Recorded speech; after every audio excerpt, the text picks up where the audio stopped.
Today we're going to learn mindfulness, the core practice of Buddhism. You don't have to be a Buddhist to participate in this. You don't have to know anything about Buddhism. You don't have to be a part of some religious background. You don't have to go against your tradition. This is for everybody. Anybody can participate in this. I don't believe that people would be practicing this mindfulness technique for 2,500 years if there wasn't positive benefits on the other side. For me, I'm always working with a level of thinking I kind of already know what's going on, or coming to things with my preconceived ideas, and then I have to set them down and go, okay, let's actually have this experience that's trying to be handed to me without, I could bring in the know-it-all side of myself. I already know this, I've heard of this, I read about this, I know everything I need to know. This specific thing is very interesting because once you have the firsthand experience of a legitimately mindful moment, or you act differently than you would have if you hadn't practiced your mindfulness prior, it's pretty profound actually. It's pretty life-altering. It's really a superpower. So we're learning to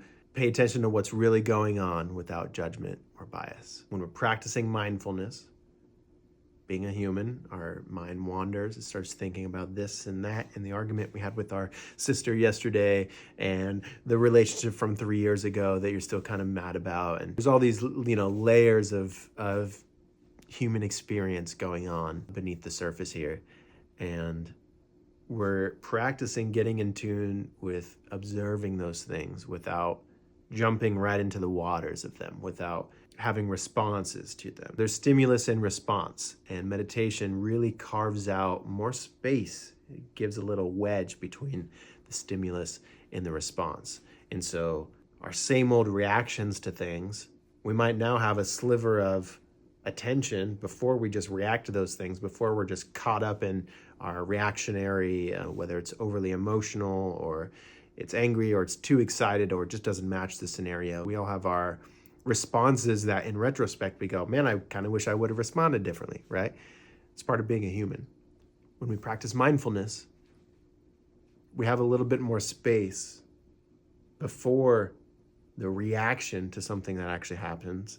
There is the action and then our reaction.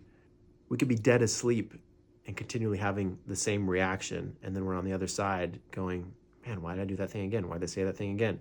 Why do I keep living the same cycle every month? Why do I keep speaking to people this way and then I feel guilty about it afterwards?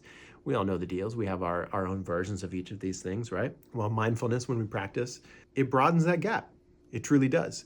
The things that we practice on the cushion, in this container we've created for ourselves, the time you spend doing that has repercussions and noticeable benefits and effects outside of that container.